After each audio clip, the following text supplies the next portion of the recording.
அடுத்த விரிவுரை மாற்றப்பட்ட இருதயத்தை திடப்படுத்துவதை குறித்தது. இது ஒரு புதிய பிரிவு. நம் இருதயத்தை முயற்சி எடுத்து விடுவித்திருக்கலாம் என்று நான் யூகிக்கிறேன்.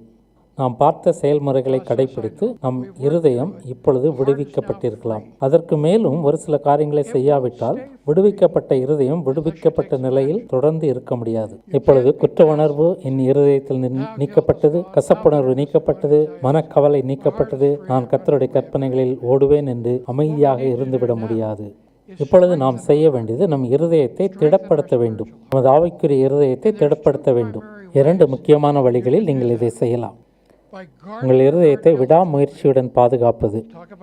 இதை குறித்து பின்பு சிந்திப்போம். அடுத்ததாக உங்கள் இருதயத்தை தொடர்ந்து போஷிப்பது. விடாமுயற்சியினால் உங்கள் இருதயத்தை பாதுகாப்பதை குறித்து இப்பொழுது சிந்திப்போம். எபிரேயர் 13:9 கூறுகிறது, கிருபையினாலே இருதயம் ஸ்திரப்படுகிறது நல்லது. தேவனுடைய கிருபையினால் உங்கள் இருதயத்தை ஸ்திரப்படுத்துங்கள். தேவனுடைய கிருபை எப்பொழுதுமே நமக்கு உண்டு. ஆனால் நம்முடைய பொறுப்பு என்ன? தேவனுடைய கிருபை நம் இருதயத்தை ஸ்திரப்படுத்தும். ஆனால் அதற்காக நாம் அமைதியாக இருந்துவிட முடியாது. நாம் தேவனுக்கு ஒத்துழைக்க வேண்டும். நம் இருதயத்தை விடாமுயற்சியினால் எப்படி பாதுகாக்க வேண்டும் என்று அவர் கூறுகிறார். நீதிமொழிகள் 4:23 கூறுகிறது, எல்லா காவலோடும். இது மிகைப்படுத்தி கூறப்படவில்லை. எல்லா காவலோடும் என்றுதான் அர்த்தம். எல்லா காவலோடும் உன் இருதயத்தை காத்துக்கொள். ஏன்? அதினின்று ஜீவ ஊற்று புறப்படும். இருதயத்திலிருந்துதான் எல்லா காரியங்களும் வெளிவருகிறது. சாலமோன் நீதிமொழிகள் 23:19 கூறினான், என் மகனே, நீ செவி கொடுத்து ஞானம் அடைந்து உன் இருதயத்தை நல்வழியிலே நடத்து. நமது இருதயம் தவறான வழியில் நிற்கிறது. உங்கள் இருதயம் எப்பொழுதும் தாக்கப்படுவதால் அதை பாதுகாக்க வேண்டும். எல்லாவற்றை காட்டிலும் அந்த ஒரு காரியத்தை தான் நாம் கவனத்தில் கொள்ள வேண்டும். நான் அநேக காரியங்களை கூறியிருக்கிறேன், அநேக காரியங்களை கூறுவேன். நான் கூறிய எல்லாவற்றையும் மறந்தாலும் இதை மறந்து விடாதீர்கள். எல்லாவற்றை காட்டிலும் உங்கள் இருதயத்தை பாதுகாத்துக் கொள்ள வேண்டியது அவசியம். ஏனெனில் உங்கள் உணர்வுகளுக்கும் உறவுகளுக்கும் உங்கள் இருதயமே வழி. இருதயம் வழி நடத்துகிற பாதையிலே அனைத்தும் பின்பற்றும். நீதிமொழிகள் 4ஆம் அதிகாரம் சுவாரஸ்யமானது. முதலில் இருதயத்தை ஸ்திரப்படுத்த கூறுகிறார். பின்பு உதடுகள், கால்கள், கண்களை குறிப்பிடுகிறார். ஏனெனில் இவை அனைத்தும் இருதயத்தை பின்பற்றும். இருதயத்தை பாதுகாத்துக் கொள்ளும் பொழுது உங்களுடைய உதடுகள், கால்கள், கண்களை பாதுகாக்க முடியும். பாதுகாத்துக் கொள்ளுங்கள். எல்லாவற்றுக்கும் ஆதாரமாக இருக்கும் உங்கள் இருதயத்தை கரைப்படாமல் பாதுகாத்துக் கொள்ளுங்கள். இருதயம் ஒரு ஊற்று போன்றது என்று நமக்கு தெரியும். ஊற்று கரைப்பட்டு இருக்குமானால் அதிலிருந்து வழிந்தோடும் தண்ணீரும் கரைப்பட்டிருக்கும். மூல ஆதாரமாக இருதயம் கரைப்படாமல் சரியாக இருக்கும்படி நாம் பார்க்க வேண்டும். ஏனெனில் எல்லாம் அவற்றிலிருந்து வழிந்தோடுகிறது. ஆகையால் தான் நாம் இந்த வகுப்புகளில் ஆணித்தரமாக நாம் கூறுவது, நம்முடைய நடத்தைகள் முக்கியமான காரியங்கள் அல்ல. உங்கள் கோபமோ பாபமோ அல்ல. முக்கிய பிரச்சனை நம்முடைய இருதயமே. ஏனெனில் இவை அனைத்தும் உங்கள் இருதயத்திலிருந்து வருகின்றன. காம இச்சை, விபச்சாரம், ஆபாசத்தோடு உங்களுக்கு இருக்கும் போராட்டம், பொறாமை, சண்டை, இவை அனைத்தும் அறிகுறிகளே. இவைகளின் மூல காரணத்தை நாம் சரிப்படுத்த வேண்டும். இது நிமித்தம் எல்லா காவலோடும் இருதயத்தை காத்துக்கொள்ள வேண்டும். ஏனெனில் இவைகள் அனைத்தும் இருதயத்திலிருந்து வெளிவருகின்றன. இதை குறித்து நாம் மார்க் 7ஆம் அதிகாரத்திலே பார்த்தோம். நினைவிருக்கிறதா? நீங்கள் பெயரிடக்கூடிய ஒவ்வொரு பாவமும் மாம்சத்தின் பாவங்கள், உள்ளான பாவங்கள், இவைகள் அனைத்தும் இருதயத்திலிருந்தே வருகின்றன என்று பார்த்தோம். ஆகையால் எல்லா காவலோடும் உங்கள் இருதயத்தை காத்துக் கொள்ளுங்கள். உங்கள் இருதயம் குற்றவாளி என்று அதை பாதுகாக்காமல் அது ஜீவ ஊற்றாயிருக்கிறபடினால் அதை பாதுகாத்துக் கொள்ளுங்கள். இப்பொழுது அநேக காரியங்களிலிருந்து நம் இருதயத்தை பாதுகாக்க வேண்டும். எல்லா ஊடுருவுகளிலிருந்தும் நாம் காக்க வேண்டும். ஆனால் நான் குறிப்பாக ஒரு சில காரியங்களை உங்கள் முன் வைக்க விரும்புகிறேன். அதற்கான காரணம் என்னவெனில், புதிய ஏற்பாட்டில் இயேசு கிறிஸ்து குறிப்பாக ஒரு சில காரியங்களை குறிப்பிட்டு அவைகளிலிருந்து நம் இருதயத்தை காத்து கொள்ள வேண்டும் என்று கூறியிருக்கிறார். எல்லா பாவங்களிலிருந்தும் ஊடுருவலிலிருந்தும் நாம் காத்துக்கொள்ள வேண்டும். ஆனால் முக்கியமாக இயேசு கிறிஸ்து இவைகளை குறிப்பிட்டு இவைகளிலிருந்து ஜாக்கிரதையாக காத்துக்கொள்ளுங்கள் என்று கூறியிருக்கிறபடினாலே அது நமக்கு உதவும். இயேசு கூறிய காரியங்களை நாம் இப்பொழுது பார்ப்போம். இயேசு கூறுகிறார், முதலாவது, தவறான போதனைகளிலிருந்து உங்கள் இருதயத்தை காத்துக்கொள்ளுங்கள். மத்தேயு 16:6-12 முடிய இயேசு கூறுவதை கேளுங்கள். பரிசேயர், சதுசேயர் என்பவர்களின் புளித்த மாவை குறித்து எச்சரிக்கையாயிருங்கள் என்றார். இதன் அர்த்தம் என்ன? பரிசேயர் சதுசேயர் என்பவர்களின் புளித்த மாவை குறித்து எச்சரிக்கையாயிருங்கள். புளித்த மாவு பாவத்தை குறிக்கிறது. பரிசேயரின் புளித்த மாவு என்றால் என்ன? பரிசேயர்களுடைய பாவம் சட்ட நீதி, நியாயப்பிரமாணத்திற்கு கீழ்ப்படிவது, பாரம்பரியத்திற்கு கீழ்ப்படிவது, வெளிப்படையான நடத்தைகளில் நல்லவர்களாக காட்டுவது, கைகளை கழுவுவது போன்ற வெளியரங்கமான சடங்குகளுக்கு முக்கியத்துவம் அளிப்பது. இன்றும் இவ்வித சட்டதிட்டங்களுக்கு உங்களை உட்படுத்தும் மக்கள் நம்மிடத்தில் உண்டு. ஒரு நல்ல கிறிஸ்தவனாக இருப்பதற்கு இவைகள் எல்லாவற்றையும் செய்யக்கூடாது என்று ஒரு பட்டியலிடுவர். அவைகள் எல்லாமே வெளியரங்கமான காரியங்களாய் இருக்கும். இவைகளிலிருந்து பாதுகாக்க வேண்டும். ஏனெனில் இவைகள் அனைத்தும் வெளியரங்கமான காரியங்கள். ஏனெனில் இது உள்ளிருந்து வெளியிலே வர வேண்டும். அநேக வேளைகளில் ஒரு சில சட்டத்திட்டங்களை முன்வைத்து நீங்கள் இவைகளுக்கு உடன்பட வேண்டும் என்று வெளியரங்கமான காரியங்களுக்கு முக்கியத்துவம் கொடுப்பர். சில வேளைகளில் திருச்சபைகள் இந்த விதமான இழிவான காரியங்களை செய்வதுண்டு. அவர்கள் ஒரு சரிபார்ப்பு பட்டியலை வைத்து இவைகள் எல்லாவற்றையும் நீங்கள் செய்தால் நீங்கள் ஒரு நல்ல கிறிஸ்தவர் என்பர். அப்படி இருக்க அவசியம் இல்லை. மனிதன் வெளி தோற்றத்தை பார்க்கிறான், தேவன இருதயத்தை பார்க்கிறார். உங்களை ஆவிக்குரியவர்களாக காட்டுவதற்கு சட்ட திட்டங்களை முன்வைத்து இவைகள் எல்லாவற்றையும் நீங்கள் கடைபிடித்தால் மட்டுமே உண்மை கிறிஸ்தவர்கள் என்று சொல்வார்களானால் அவர்களிடத்திலிருந்து உங்களை காத்துக் கொள்ளுங்கள். சதுசேயர்களின் புளித்த மாவு என்ன? அவர்கள் முற்போக்குவாதிகள். அவர்களுக்கு உயிர்த்தெழுதலில் நம்பிக்கை இல்லை. தேவதூதர்களை அவர்கள் நம்புவதில்லை. இது இன்று நம் மத்தியில் இருக்கும் முற்போக்கவாதிகளை குறிக்கும். அவர்கள் தேவனுடைய வார்த்தையின் அதிகாரத்தை மறுதலிப்பர், கிறிஸ்துவின் தெய்வத்தன்மையை மறுதலிப்பர், கிறிஸ்துவின் கன்னி பிறப்பை மறுதலிப்பர், அடிப்படை உண்மைகளை நிராகரிப்பர். அவர்கள் நுட்பமாக செயல்படுவர். இது தேவனுடைய வார்த்தைக்கு அதிகாரம் இல்லை என்று ஆரம்பிக்கிறது. அவர்கள் சிந்தனையோ அல்லது திருச்சபையோ அவர்களுடைய அதிகாரமாயிருக்கும். முற்போக்கு கொள்கையிலிருந்து உங்களை காத்துக் கொள்ளுங்கள். முற்போக்கவாதிகள் அடிப்படை உண்மைகளிலிருந்து உங்களை பிரித்து விடுவார்கள். நீங்கள் உங்களை பாதுகாத்துக் கொள்ள வேண்டும். சட்ட ரீதியான நீதியை தேடி விழுவதும் எளிது. தேவனுடைய வார்த்தைக்கு அதிகாரம் இல்லை என்று மனிதனுடைய யோசனைகளுக்கும் கருத்துக்களுக்கும் இடம் அளித்து விழுவதும் எளிது. இயேசு கூறினார், உங்களை பாதுகாத்துக் கொள்ளுங்கள். இவைகளில் விழுவதற்கு வாய்ப்பு உண்டா என்று உங்கள் இருதயத்தை சோதித்து அறியுங்கள். மற்றொரு காரியத்தை இயேசு கூறினார். இந்த வார்த்தைகள் இயேசு பயன்படுத்திய வார்த்தைகளை. அவர் எச்சரிக்கையாயிருங்கள் என்று கூறினார். எனவே அதே பதத்தை நானும் பயன்படுத்துகிறேன். பொருளாசையை குறித்து எச்சரிக்கையாயிருங்கள்.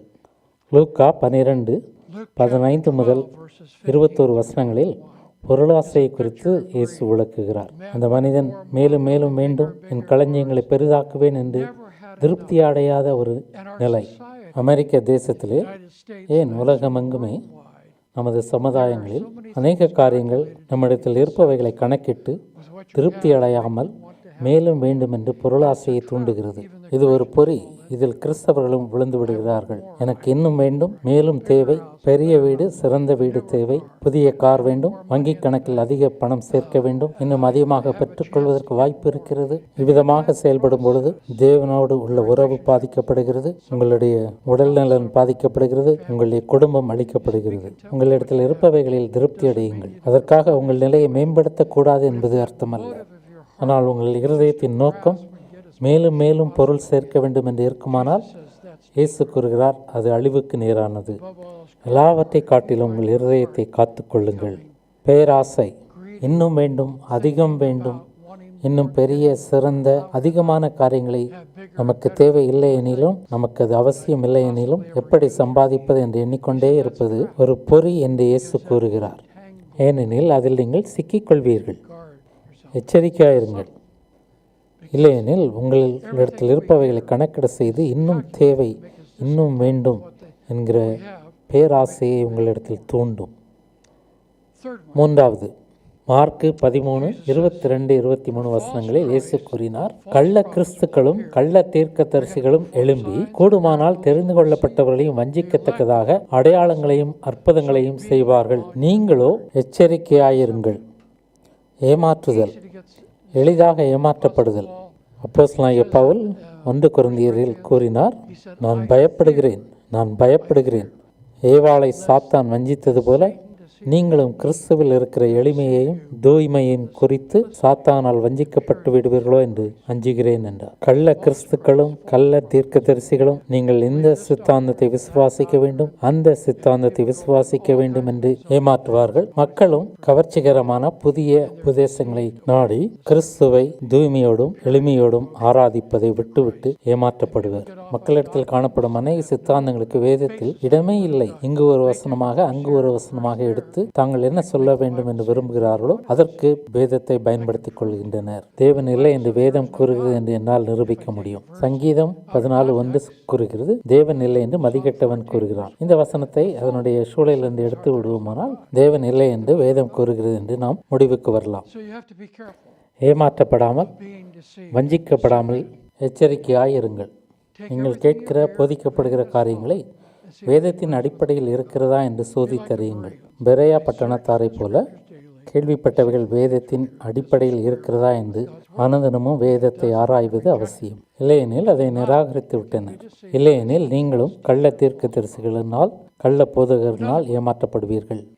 மற்றொன்று, மார்க்கு 13:33 இயேசு கூறினார், அக்காலத்தை நீங்கள் அறியாதபடியால் எச்சரிக்கையாயிருங்கள், விழித்திருந்து ஜெபம் பண்ணுங்கள். இந்த எச்சரிக்கை ஆவிக்குரிய மந்த நிலையை குறிப்பது. அக்காலத்தை நீங்கள் அறியாதபடியால் எச்சரிக்கையாயிருங்கள், விழித்திருங்கள். இயேசு எப்பொழுது திரும்பி வருவார் என்று நீங்கள் அறியீர்கள். ஆவியிலே மந்தமாயிராமல், ஏதோ நாளை என்று ஒன்று இல்லாதது போல் வாழாமல், நித்திய கண்ணோட்டத்தோடு தேவனுடைய பெரிய திட்டத்தை மனதில் வைத்து வாழ்வோம். இவ்வாழ்வு எவ்வளவு சுருக்கமான, குறுகிய, நிச்சயமற்ற ஒரு வாழ்வு என்பதை உணர்ந்து கவனமாக இருங்கள். சோம்பேறித்தனத்துக்கு இடமளிக்காமல் உங்கள் வாழ்வில் விழித்திருங்கள். ஏனென்றால் அக்காலத்தை நீங்கள் அறியீர்கள். உங்கள் மரணத்தின் நேரமும் இயேசு கிறிஸ்து வரும் நேரமும் உங்களுக்கு தெரியாது. நிச்சயமாக அவர் வருவார். எச்சரிக்கையாயிருங்கள். அவருடன் ஐக்கியத்தில் வாழுங்கள். உங்கள் வாழ்வின் முன்னுரிமைகளை சரிப்படுத்துங்கள். அடுத்ததாக இயேசு கூறுகிறார், உங்கள் இருதயங்கள் பெருந்திண்டியினாலும் வெறியினாலும் லௌகீக கவலைகளினாலும் பாரமடையாதபடிக்கு எச்சரிக்கையாயிருங்கள். இங்கு என்ன கூறுகிறார்? அழிவுக்கு நேரான செயல்களும் அணுகுமுறைகளும். உங்கள் வாழ்வில் அழிவுக்கு நேரான காரியங்களில் நான் ஈடுபடுகிறேனா என்று சோதித்து பாருங்கள். மதுபான வெறி, கவலைகள், இவைகளை குறித்து நான் எச்சரிக்கையாக இருக்க வேண்டும். இவைகள் என் இருதயத்தில் ஊடுருவாமல் காத்துக்கொள்ள வேண்டும். எனது கண்ணோட்டங்கள் எப்படி இருக்கின்றன? எதிர்மறையாக விமர்சிக்கக்கூடிய மனப்பான்மை உடையவனாய் இருக்கிறேனா? இவைகளை குறித்து எச்சரிக்கையாக இருக்க வேண்டும். நம் வாழ்வை சிதறடிக்கக்கூடிய காரியங்களான மதுபான வெறி, கவலை, மற்ற எந்த ஒரு காரியமும் அவருக்கு நேரான நமது கவனத்தை திசை திருப்பும் காரியங்கள் நம் மூல ஆதாரமாகிய இருதயத்தை கரைப்படுத்தாமல் காத்துக்கொள்ள வேண்டும். உங்கள் ஒவ்வொருவரையும் நான் கேட்டுக்கொள்வது என்னவெனில், இந்த பட்டியலில் ஒவ்வொன்றாக பார்த்து நீங்கள் காக்க தவறிய பகுதிகள், காரியங்கள் எவைகள் என்று அலசி ஆராய விரும்புகிறேன். அது எவ்விதத்தில் என் வாழ்வையும் என் இருதயத்தையும் பாதிக்கிறது என்று சிந்தியுங்கள். உங்களுடைய பலன் பலவீனங்கள் எவைகள் என்று அறிந்து கொள்ளுங்கள். எந்த பகுதிகள் பாதிக்கப்படக்கூடியவைகள், தேவனுடைய கிருபையினால் அதை கையாண்டு உங்கள் இருதயத்தை காத்துக்கொள்ளுங்கள். இது எதிர்மறையான காரியம்தான், ஆனாலும் மிகவும் அவசியம். நீதிமொழிகள் 4:23 கூறுகிறது, எல்லா காவலோடும் உன் இருதயத்தை காத்துக்கொள். இங்கு நாம் குறிப்பாக ஒரு சில காரியங்களை பார்த்தோம். எல்லா வேளைகளிலும் உங்கள் இருதயத்தை காத்துக்கொள்ளுங்கள். என் இருதயம் தவறான பாதையில் செல்கிறது என்று அறியும் பொழுது நான் அதை திரும்ப சரியான பாதைக்கு கொண்டு வர வேண்டும். மூல ஆதாரத்தை சுத்திகரிக்க வேண்டும். இதை எவ்வளவு சீக்கிரமாக செய்கிறேனோ அவ்வளவுக்கு நல்லது. ஏனெனில் எல்லாமே அதிலிருந்து தான் வெளியேறும். நான் அதை காக்கவில்லை எனில், பாதுகாக்கவில்லை எனில், அது தவறான பாதையில் செல்ல அனுமதிக்கிறேன். என்னுடைய கண்களும் என்னுடைய உதடுகளும் என்னுடைய பாதங்களும் தவறான பாதையில் செல்லும். ஆகையால் இது நேரம் எடுக்கும். இந்த நாட்களில் நான் ஒன்று செய்கிறேன், நீங்களும் இதை செய்ய வேண்டும் என்று நான் விரும்புகிறேன். நான் செய்வது என்னவெனில், ஒவ்வொரு நாளும் முதலில் உங்கள் இருதயத்தை மகிழ்வியுங்கள். மகிழ்ச்சியான இருதயத்தோடு ஆரம்பியுங்கள். உங்கள் இருதயம் கலங்கி இருக்கிறதா? கலங்காத இருதயத்தை பெற்றுக்கொள்ளுங்கள். என் இருதயத்தை எப்படி மகிழ்விக்க முடியும்? என் இருதயத்தை துக்கப்படுத்தும் காரியங்கள் யாவை என்று அறிய வேண்டும். நான் என்ன செய்தேன்? எங்கே என் இருதயத்தை காக்க தவறிவிட்டேன்? நான் அறிக்கை செய்ய வேண்டிய காரியங்கள் யாவை? என் இருதயத்திலிருந்து வெறுமையாக்க வேண்டிய காரியங்கள் யாவை? என்னை பாதிக்கும் காரியங்கள் எவைகள்? எனது கண்ணோட்டங்களா? எனது செயல்களா? ஒவ்வொரு நாளும் முதலில் உங்கள் இருதயத்தை சந்தோஷப்படுத்துங்கள். அது விடுதலை அடையட்டும். பரிசுத்த ஆவியானவர் உங்கள் இருதயத்தில் எந்த ஒரு தடையும் இல்லாமல் நிரப்பட்டும். ஏனெனில் நீங்கள் சுத்தமான பாத்திரம். சர்வதேச வேத போதனை மற்றும் நற்செய்தி பகிர்வு திட்டத்தில் பங்கேற்க உங்களை அழைக்கிறோம். இந்த கிறிஸ்தவ கல்வி வாய்ப்புகள் உலகம் முழுவதும் உள்ள மக்களுக்கு கிடைப்பது நம் அனைவரையும் சார்ந்துள்ளது. உங்கள் பிரார்த்தனை மற்றும் நிதி உதவி எங்களுக்கு மிகவும் தேவை மற்றும் நாங்கள் அதை பாராட்டுகிறோம். மேலும் தகவலுக்கு tvseminary.com இணையதளத்திற்கு செல்லவும்.